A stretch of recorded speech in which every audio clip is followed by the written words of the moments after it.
Facebook. The Facebook. The Facebook. The So Facebook. The Facebook. Facebook. This is the face of Facebook, Mark Zuckerberg, the mogul who's guiding its extraordinary growth. One late night at Harvard, a college student sat in his dorm room, staring at his laptop. He was coding something new, something that could change the way people connect forever. But what he didn't know was that this single project idea would make him a billionaire and turn his closest friends into enemies. Fast forward a few years, and that small project has turned into a global empire. But here's the twist. He wasn't the only one with this idea. Some claim he stole it. Others tried to shut him down. Lawsuits were filed, friendships were destroyed, and along the way, he made decisions that changed the internet forever. This is the untold story of Mark Zuckerberg, the college dropout who built Facebook into a $1 trillion empire. How did he outplay billion-dollar tech giants? Why did he refuse to sell for $1 billion when Facebook was still small? And what's the darkest secret behind Facebook's power? Most people only know the success story, but the real story? It's filled with secrets they don't want you to know. Stay with us, because once you hear the shocking truth about Facebook, you'll never look at social media the same way again. The prank that started it all. It all began on a cold October night in 2003 inside a Harvard dorm room. Mark Zuckerberg, a 19-year-old computer science prodigy, sat in front of his laptop, fueled by anger and a six-pack of beer. He had just been rejected by a girl, and instead of sulking, he hacked into Harvard's student database to pull photos of female students without their permission. Within a few hours, he built a site called FaceMash, a twisted version of Hot or Not, where students could vote on who was hotter between two classmates. The site spread like wildfire. Within 4 hours, Harvard's servers crashed from the overwhelming traffic. Zuckerberg had unintentionally created the first viral sensation of his life: the Harvard scandal. But not everyone was impressed. Harvard's administration slammed him with hacking charges and threatened to expel him. On top of that, students were furious over their photos being used without consent. Facing backlash, Zuckerberg was forced to shut down FaceMash. But instead of backing down, he saw a bigger opportunity. What if he built a digital yearbook where students could voluntarily connect, share, and interact? That's when he started coding what would eventually become Facebook. Zuckerberg locked himself in his Kirkland House dorm, barely sleeping, barely eating, just coding. Within a week, he had built a fully functional social platform called the Facebook, an exclusive network just for Harvard students. Unlike MySpace or Friendster, the Facebook was about connecting real people with real identities. On February 4th, 2004, the Facebook.com went live. Within 24 hours, 1,200 Harvard students had signed up. Within a month, half of Harvard was using it. But here's where things get weird. The mystery of Al Pacino's face. The very first Facebook homepage didn't feature a logo or a sleek design. Instead, it had a pixelated image of Al Pacino's face hidden in the corner, with binary code running behind it. Why? No one knows for sure. Some say Zuckerberg was a huge fan of Scarface, others believe it was a joke between his college friends, and some even claim it was a subliminal message about power and control. But one thing was clear: Zuckerberg had built something bigger than a college prank. The question now was, who would try to take it from him? Just as Facebook started spreading like wildfire, a storm was brewing behind the scenes. The Winklevoss Twins. Enter Cameron and Tyler Winklevoss, Harvard Golden Boys, Olympic rowers, and members of the elite Porcellian Club. These two, along with their partner Divya Narendra, had been working on an idea called Harvard Connection, later renamed Connect You, a social networking site exclusively for Harvard students. But there was one problem. They needed a genius coder to build it, and who did they find?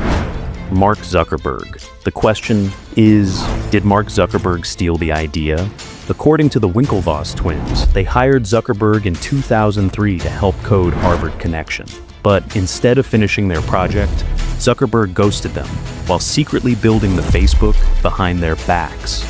Internal emails and chat logs would later reveal that Zuckerberg deliberately delayed their project, telling them he was busy with classes, while in reality, he was busy coding his own version in his dorm room. But the most chilling proof? One of Zuckerberg's own leaked messages from the time allegedly said, "If he's willing to use people's private data so easily, can he also steal a whole Facebook idea?" When the Winklevoss twins realized what had happened, they were furious. They sued Zuckerberg, claiming he stole their idea, and demanded a share of Facebook's success. The lawsuit dragged on for years, filled with secret settlements, court battles, and millions of dollars on the line. In 2008, the case finally ended with a $65 million settlement. But that wasn't the full story. Because what seemed like a massive payout at the time would turn into one of the worst deals in history. The settlement included Facebook stock, which at the time was valued much lower. The twins thought they were cashing out with a fortune, but they underestimated how big Facebook would become. By the time Facebook went public in 2012, their $65 million deal had ballooned into over $500 million. But if they had waited even longer, their stake could have been worth billions today. To this day, the Winklevoss twins insist they were the real founders of Facebook. But the world only remembers one name: Zuckerberg. The real question is, if Zuckerberg played dirty to win, what else was he willing to do? In 2006, Mark Zuckerberg was just 22 years old, and Facebook was still a relatively small social network compared to giants like MySpace. But then, Yahoo came knocking with a jaw-dropping offer: $1 billion in cash to buy Facebook. For most people, this would be a no-brainer. Even Facebook's board members urged Zuckerberg to take the money. At the time, Facebook was not making much revenue, and $1 billion was an insane amount for a company that had only been around for 2 years. But then, something shocking happened. Zuckerberg said no. This was a moment that changed the internet forever. Even Facebook's investors were furious. Peter Thiel, one of Facebook's earliest backers, later admitted that he thought Mark was making a huge mistake. And he wasn't alone. Investors thought Zuckerberg was being immature, stubborn, or just plain crazy. Just think about it. At 22 years old, would you turn down $1 billion? So, why did Zuckerberg refuse? He believed that Facebook had the potential to become something far bigger than anyone imagined. He didn't want to cash out early like MySpace's founders. He wanted to take over the internet. And he was right. The $1 billion that turned into $1 trillion. At the time of Yahoo's offer, Facebook had just 10 million users. Today, it has over 3 billion. If Zuckerberg had taken the deal, Facebook would have never grown into the empire it is today. It wouldn't have acquired Instagram, WhatsApp, or Oculus. But here's the little-known secret behind why Facebook never sold. Even when pressured by major investors, Zuckerberg had set up Facebook stock in a way that gave him total control.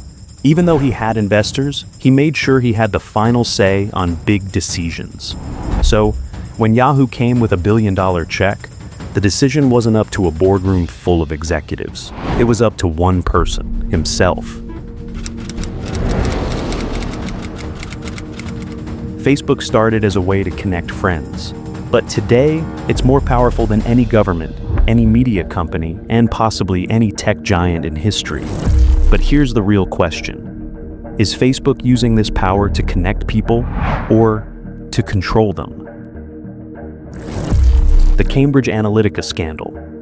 In 2018, the world woke up to one of the biggest privacy scandals in history.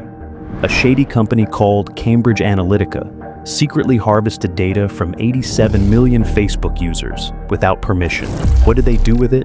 They built psychological profiles of voters and used that data to manipulate elections. They knew what made people mad. They knew what fears controlled them. And they used that knowledge to change how people voted.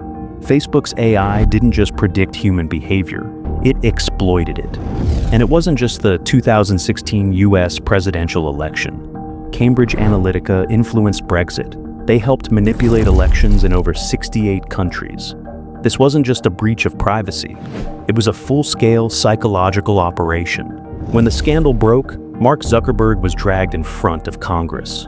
Millions watched as he sweated through hours of questioning about Facebook's role in mass surveillance, election interference, and privacy violations. But here's what made it even worse. He refused to give clear answers. He dodged, he deflected. He acted like he had no idea how Facebook's data system worked. But behind the scenes, leaked documents told a different story. Facebook had been collecting way more data than anyone realized. Private messages, your calls and texts, your location, even when GPS was off. Facebook tracked it, and then they sold that data to the highest bidder. The shadow profiles.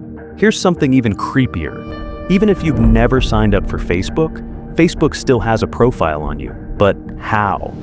If your friends use Facebook, it tracks their contacts and builds a profile on you. If you visit a website with Facebook's tracking pixels, they collect your data. Instagram, WhatsApp, and Messenger all send data straight to Facebook.